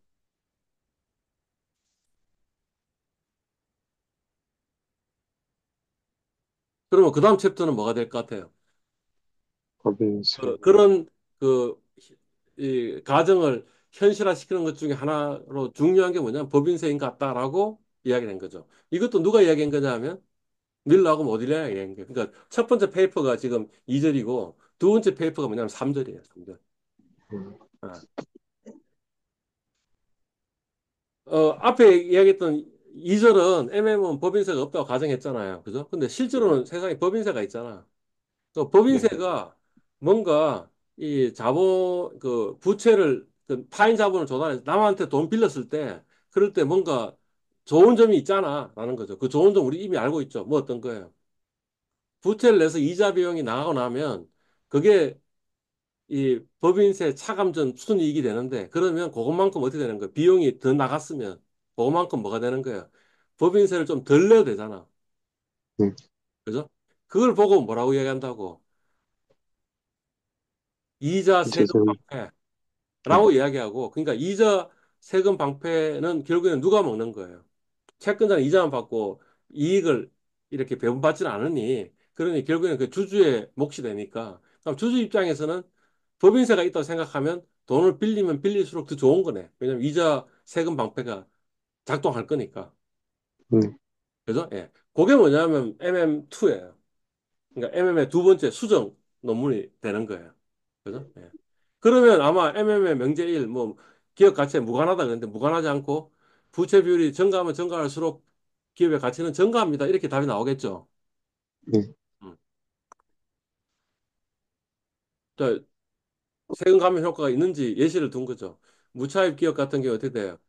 1,000억 원 이제 영업이익이 생겼는데, 이자를 안 빌렸으니까 0원이고, 그럼 세전이익은 1,000원이고, 1,000억이고, 그죠? 그럼 법인세율이 만 20%하면 200억이고, 그러면 세후순이익은 800억이고, 그럼 채권자 주주의 총이익은 800이 될 거고, 이자 세금 방패는 없겠죠. 이자가 없으니까. 그지? 네, 만약 이자 세금 방패가 있다 그러면 1,000억에, 그 다음 뭐예요? 이자율이, 그 이자가 100억. 그러니까 이건 100% 지금 돈 빌린 거네.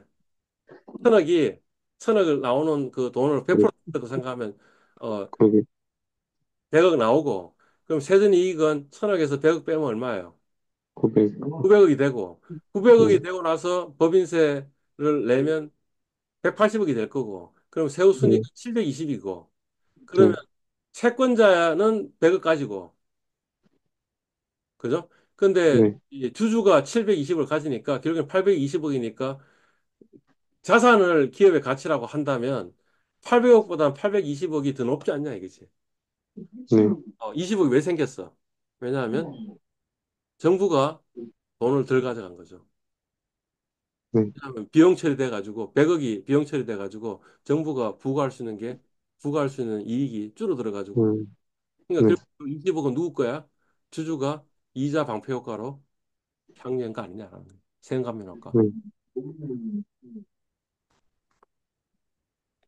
그래서 이자 세금 방패가 이래 될 것이다라는 거죠. 요 금액을 계산할 때 어떻게 계산했어요? 1,000억에 영업이 있고, 이자율 곱하고 그다음 뭐예요? 법인세, 법인세율 곱한 게 요 방패였으니까 지금 그거 해놓은 거죠. 타우 C가 뭐냐면 법인세율이고 그다음 RD가 이자율이고 요게 뭐냐면 부채 금액이고 그러니까 부채 금액에다가 RD만큼이 이자율이 될 거고 네, 맞죠? 그 이자율에 세율을 곱한 것만큼 이자 세금 방패가 일어날 거고 그러면 결국에는 기업의 그 이자 세금 방패의 현재 가치를 만약 구한다면 그거는 어떻게 되느냐 하면 이렇게 될 것이다 라는 거죠. 자, 요 식이 왜 나왔냐 하면 요 위에가 요거죠. 그거를 뭐로 네, 나눠줬어요? R대로 나눠줬죠. 그러니까 무슨 말이냐 하면 요 금액이 앞으로 영원히 지속된다. 그게 뭐예요? 연구연금이죠. 네, 연구연금 같은 경우에 R분의 A였잖아. A가 네, 애니어티고 요게 애니어티고 요게 R이니까 RD 이래 되는 거네. 그죠? 네, 그럼 RD하고 RD하고 상쇄되죠.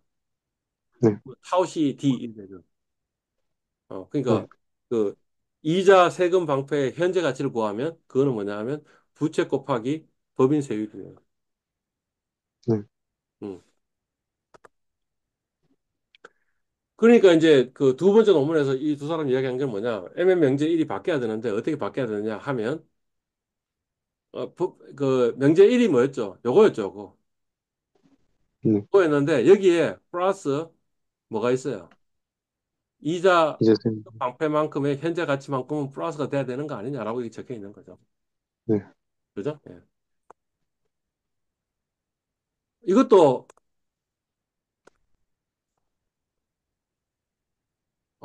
이걸 이렇게 보면 어, 오케이 오케이. 기업 가치는 어떻게 된다고 지금 다시. 원래는 무부채 기업의 기업 가치는 이래 되는데 부채가 올라감에 따라 가지고 어떻게 되는 거예요? 기업 가치는 지금 계속 증가하는 거였죠. 네, 요 수식, 타우디만큼. 그죠? 그러니까 우상향하는 일이 벌어질 거고. 아, 어, 그러니까 이거 어떻게 돼요, 그러면?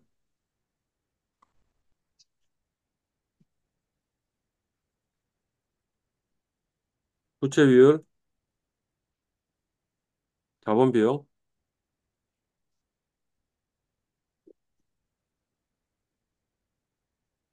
여기에 부채 자본 비용, 그죠? 그 다음에 뭐라 그랬어요? 여기 요러 된, 아이씨, 아까 그림 보면 기업 가치가 이렇게 올라간다 그랬으니까, 맞나요? 네, 아니, 그러니까 지금 정리가 안 되는데, 지금 책에서 그림을 좀 하나 그려줘야 되는데, 그림을,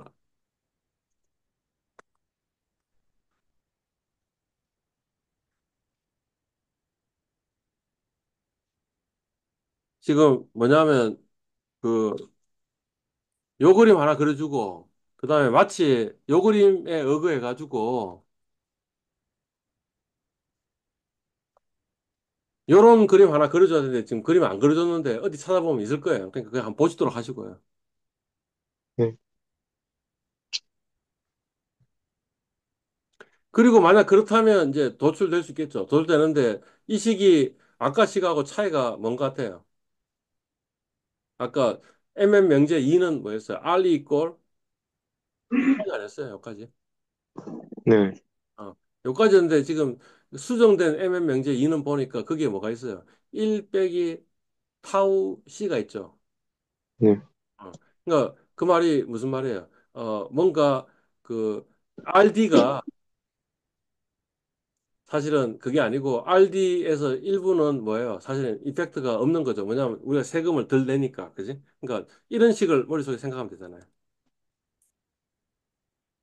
우리 앞에서는 RA 이꼴 뭐였어? E 플러스 D분의 E에 RE 네, 플러스 D분의 D에 RD였는데 사실은 RD가 아니고 RD 곱하기 1 마이너스 타우 법인세율이 빠지겠죠.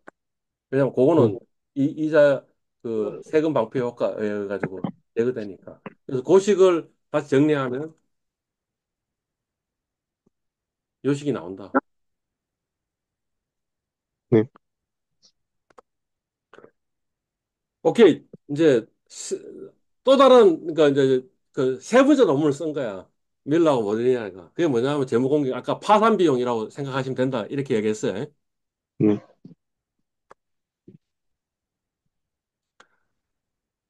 파산을 하게 되면 사실 비용이 있잖아요.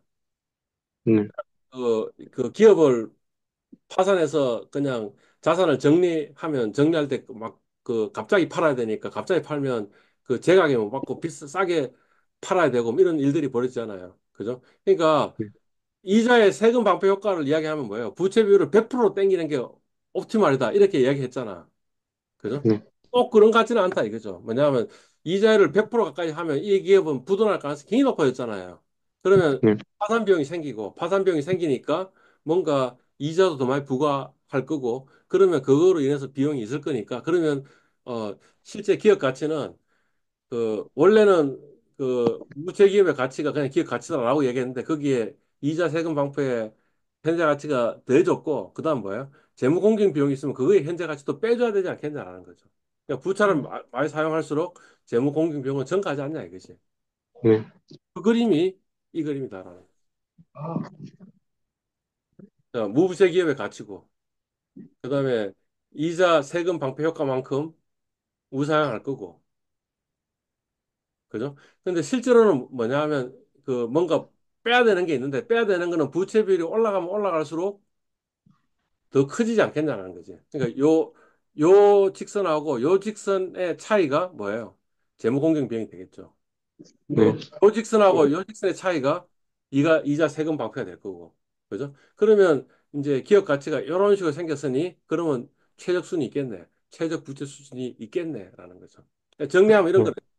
MM이 뭔가 맨 처음에는 아주 비정상적인, 아주 네, 이상적인 상황을 상정하고 이야기할 때는 뭐냐면 기업 가치는 그냥 일정할 것이다 라고 했는데 사실은 그건 아니고 뭔가 이자의 세금 방포 효과하고 그다음 뭐죠?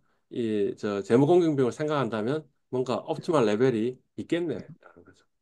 네, 정확하게 얘기하면 2차의 세금 방패 효과하고 그 다음에 재무 공개 비용이 서로 상쇄되는 포인트가 있죠. 그 포인트가 뭐냐 하면 이제 요거는 베네핏이잖아요. 지금 요 전체는. 네, 그 다음에 요 차이는 뭐예요? 코스트잖아. 그러니까 코스트와 베네핏이 밸런스가 맞는 지점이 있는데 그게 뭐냐 하면 최적 재무 수준이 될 것이다라는 거죠.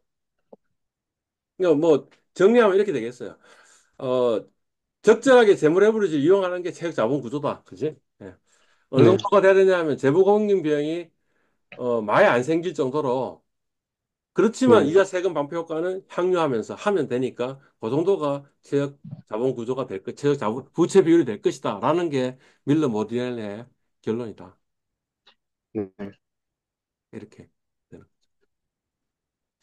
뭐 그 정도 기억하고 있으면 돼요. 네, 자, 다섯 번째들은 완전히 새로운 자본 구조 이론이에요.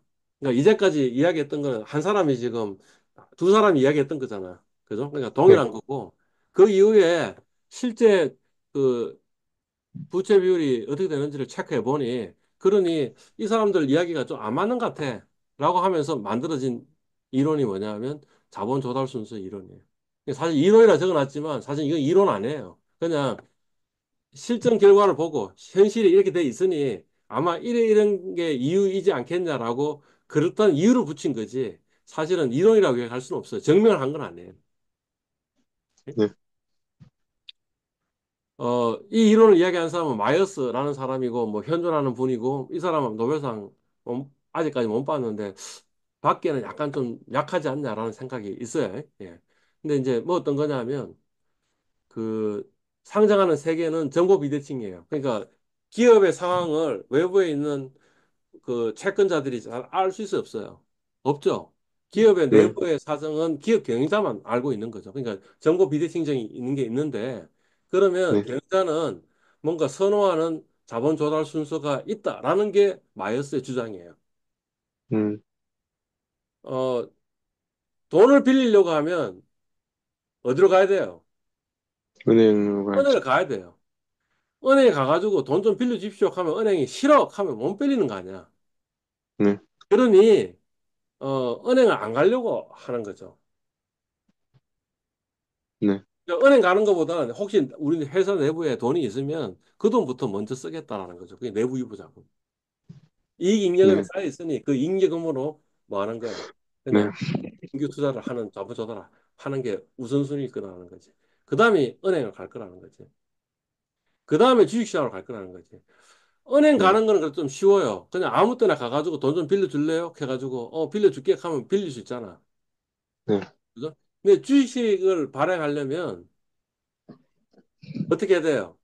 이제 기존에 지금 이미 상장, 발행했는데 이제 그걸 보고 우리 뭐라 그러냐면 유상증자 이렇게 이야기하죠. 네, 네, 그러면 이제 공고를 해야 될 거 아닙니까? 공고를 하고 나서 이 유상증에 들어올 사람들을 손들어 봐 해가지고 사람들 딱 해가지고 그다음 그 사람 돈이 들어오면 비로소야 이제 주식 발행해서 자기 자본을 조달할 수 있잖아요. 그러니까 사실은 네, 저 자본 조달하는 방법의 어려움으로 한다면 그 자기 주식 발행하는 게 부채 발행하는 것보다 훨씬 더 어렵더라는 거지. 그러니까 순서가 내부 유보 자금, 부채 발행, 주식 발행은 되지 않겠냐.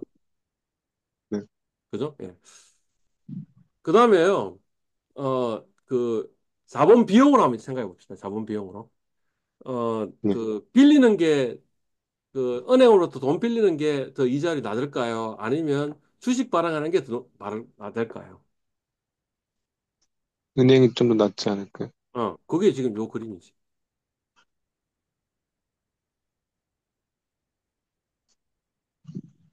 어. 이 그림도 마찬가지인데. 이 그림도 마찬가지고. 지금 자기 자본의 기대 수익률이 타인 자본의 기대 수익률보다 높다 이렇게 적혀 있잖아요. 자본은 그거의 가중평균이다라고 이야기해 놓은 거.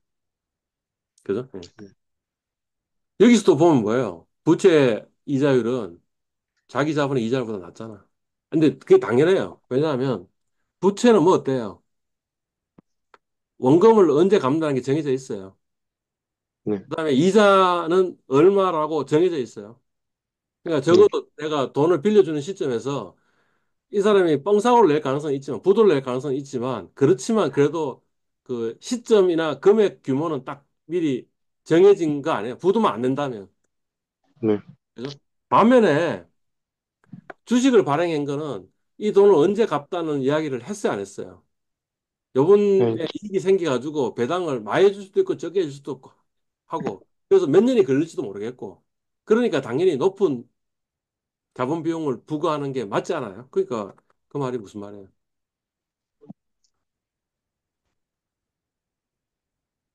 주식 발행보다 부채 발행이 더 선호되지 않겠냐? 네. 부채는 이자라도 정해져 있으니까 그걸 해야 될 부담이 있는데 내부 유보 자금이면 이자라는 게 정해져 있어 없어요? 없죠? 그냥 내부 유보 자금 이자는, 쓰면 되는 거 아니야? 그죠? 그러니까 네, 지금 두 가지 측면에서 내부 유보 자금이 부채보다 주식 발행보다 더 선호됩니다라는 이야기를 한 거죠. 순서가 있을 수 있습니다라는 이야기를 한 거죠. 네, 그죠? 그리고 그러니까 그 두 가지 이유가 뭐냐? 하나는 뭐냐면 비용이 어느 게 더 높냐 하면 이게 가장 높을 거고 그 다음이고 그 다음이고 그죠? 네, 그다음에 그 어려움으로 이야기해도 이게 가장 어렵고 여기 좀 덜 어렵고 이거는 가장 쉽고 네, 네. 네, 네, 아. 그러니까 이제 말하자면 어떤 기업이 이제 그 마이어서 주장하는 건 뭐냐면 어떤 기업이 보통은 내부 유보 자금을 하는데 부채를 발행을 했다면 그 말은 무슨 말이냐 하면 내가 그 이 부채 갚을 자신이 있습니다라고 할 때 부채 발행한다는 거죠. 네, 그다음에 뭐예요? 내가 주주들한테 이 자본 비용만큼의 수익을 올려줄 수 있다고 자신할 때 그때 주식 발행을 하는 거죠. 그러니까 뭐냐면 어느 게 훨씬 더 이 정보 전달 시그널링을 더 많이 하는 거냐면 주식 발행이 가장 크고 그다음에 부채 발행, 내부유 자금은 발행이 별로 없는 것 같다라는 거죠. 네, 그래서 정보 디스팅이 존재할 경우에는 경영자는 내부유 자금, 부채 발행, 주식 발행 순서로 자본을 조달한다. 이런 거죠. 네, 뭐 읽어보세요. 네. 아니, 질문 드려도 될까요? 질문하세요. 방금 그 부분에서, 그 방금 파워포인트 페이지에 있는 부분에서요. 이게 요거? 그 자본 비용이 낮은 순서대로 선호하는 게 맞네. 아니, 그러니까 내가 부담해야 될 이자가 적은데, 그러니까 결국에는 주주도 사실은 이자 주는 거와 똑같잖아요. 네, 뭔가 이 정도 수익을, 그러니까 약속은 안 했지만 이 정도 수익을 줘야지 주주가 기꺼이 여기에 투자를 할 거니까, 그러니까 자본 비용이 높다고 얘기할 수 있는 거죠. 네. 근데 그 기업이, 자기 기업이 은행이라면 내부 유보 자금의 비용과 부채 발행의 비용이 같은 거 아닌가요? 뭐, 아니야. 같지 그러니까 않아요? 내 말은 이자 부담이 없잖아요. 그러니까 사실은 자본 비용이 제로라고 생각해도 되는 거죠. 사실은 자본 비용이 제로가 아닌데 그 경영자는 제로라고 생각할 수도 있는 거 아니에요.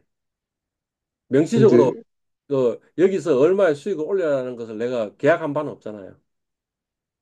가령 내가 은행에 돈 빌렸으면 명시적으로 은행 이자율보다는 높은 수익을 올려야지만 이 사업이 제대로 된 사업이잖아요.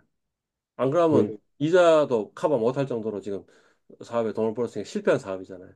근데 네, 내부에서는 얼마를 벌어라는 걸 요구하고 있냐고. 그렇진 않은데, 어. 제가 궁금한 부분이 그거죠. 그러니까, 자기 기업이 은행일 경우에는 그 내부 유보 자금을 돈을 벌어야 되는 거 아니냐는 거죠. 그 시중 이자만큼은 벌어줘야 되지 않느냐. 그러니까 일반 기업의 경영자가 내부 유보 자금을 썼으면 은행 음, 이자율만큼의 수익을 올려야 된다고.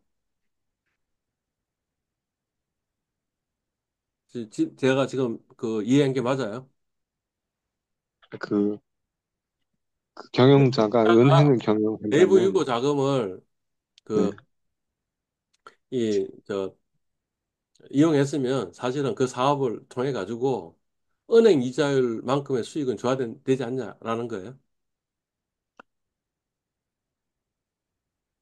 아니요, 그건 아니고, 그 어느 정도의 이익은 봐야겠죠, 네. 그 이윤이 어느 정도면 적절하냐고. 음, 그거 자기가 누군가한테 빌려줬을 때 받을 수 있는 금액보단 커야겠죠. 아니죠. 이 내부 유보 아닌가? 자금은 누구 거예요? 회사에 귀속된 거 아닌가? 아니, 회사에 기속되는데 궁극으로 회사의 주인은 누군데? 그 이익 잉여 주주. 주인이 누구냐고. 주주요, 주주. 주주줘요. 그러면 얼만큼이 돼야 돼요? 네? 주주한테 줘야 될 자본 비용 이상으로 돈을 벌어야지만 내부유보 자금을 투자한 게 적절하다고 이야기할 수 있잖아요. 그러니까 은행 네, 이자보다 높아야죠. 네, 그죠? 현실에서는 어떤 일이 벌어지는 거예요? 주주한테 줘야 될 적정한 이자율보다 더 낮음에도 불구하고 아무도 욕을 안 하는 거지. 네, 어. 그래서 이제 내부유보 자금, 그러니까 지금 여기 이 가정이 중요하다니까. 정보 디테일이 존재한다는 말이 무슨 말이냐면 이렇게 하면 이 내부유보 자금 가지고 수익률을 0%에 투자를 했다고 생각해봐요. 이를테면. 그치? 네, 그러면 이제 이 주주들이 아, 이 나쁜 놈들, 내가 요구하는 기대 수익률 이상은 투자를, 그거보다 플러스 알파를 해야지만 네가 우리를 위해서 제대로 한 건데 그것도 네, 못하면서 배당도 안 하고 말이지. 이걸 썼단 말이지. 이 나쁜 놈의 새끼들. 이래 될 거 아니야. 네, 그치? 근데 지금 여기 뭐라 적혀 있어요? 정보 비대칭 존재해가지고 결국에는 이거 가지고 그 정도 수익을 올렸는지 안 올렸는지를 사전적으로 알 수가 없다는 거죠.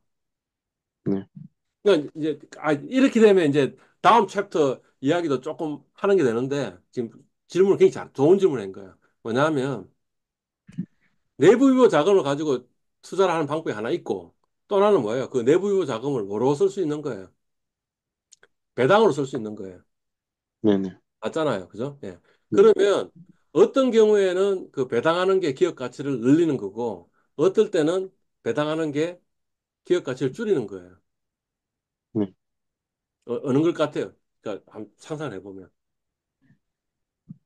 배당을 하면 기업 가치를 줄이는 거 아닐까요?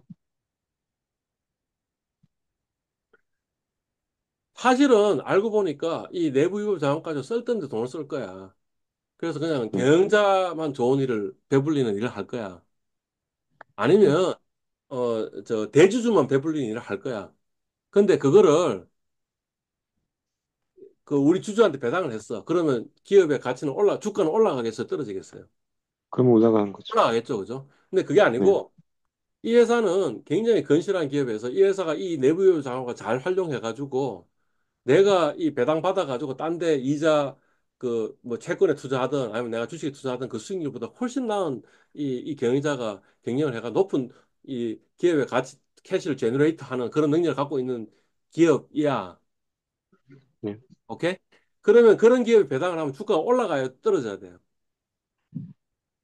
떼어져야죠. 이해 갔어요, 지금 제가 이야기하는 포인트를.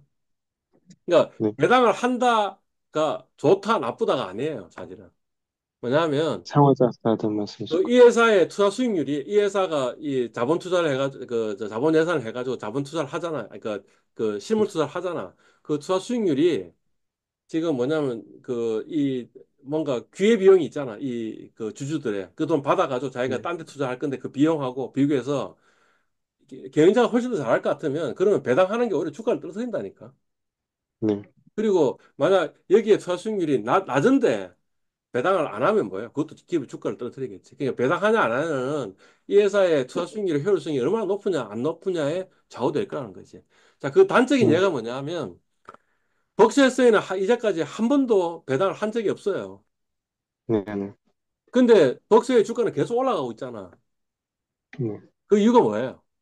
뭐냐면 워렌 버핏은 아마 내가 그 벅시헤스의 주식으로부터 배당받아서 내가 투자하는 것보다 워렌 버핏이 훨씬 높은 수익을 줄 거야라는 믿음이 있는 거지 사람들이. 그러니 네, 배당 안 해도 여기에 주식을 안 파는 거야.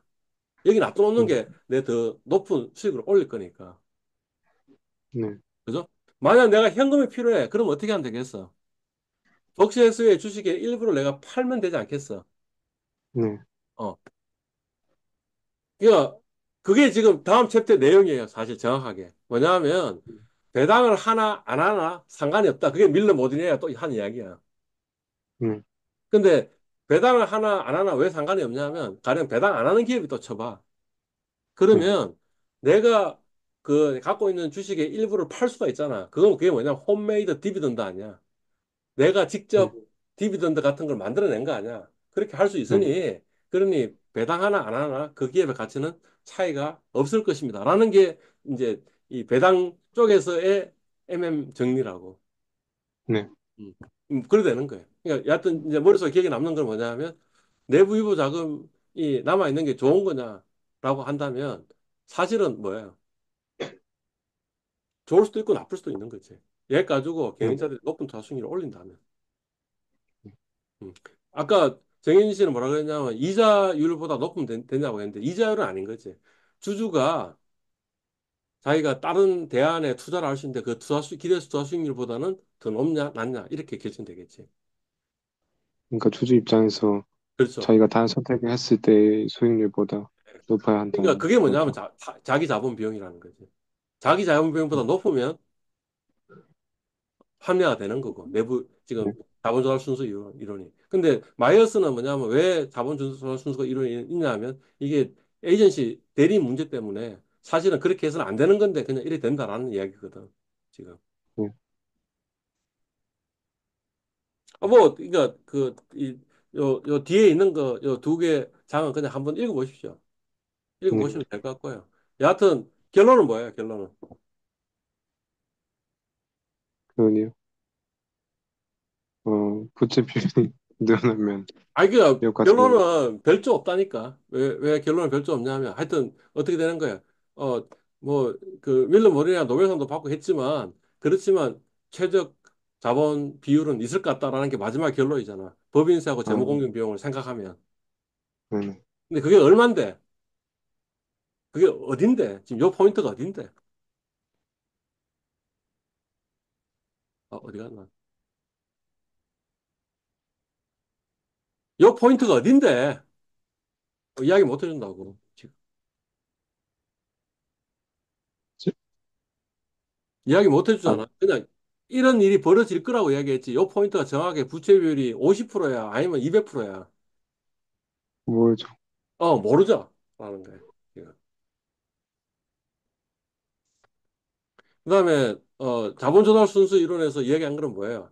사실은 문제가 있어가지고 사실은 이래 돼서는 안 되는데 내부유 자금, 그다음 부채 발행, 그다음 주식 발행 순서로 조달하는 것 같다 하는 현상을 이야기한 거지. 그래서 내가 얼마를 지금 부채 비율을 가져야 되는데 우리 지금 질문이 이거였는데.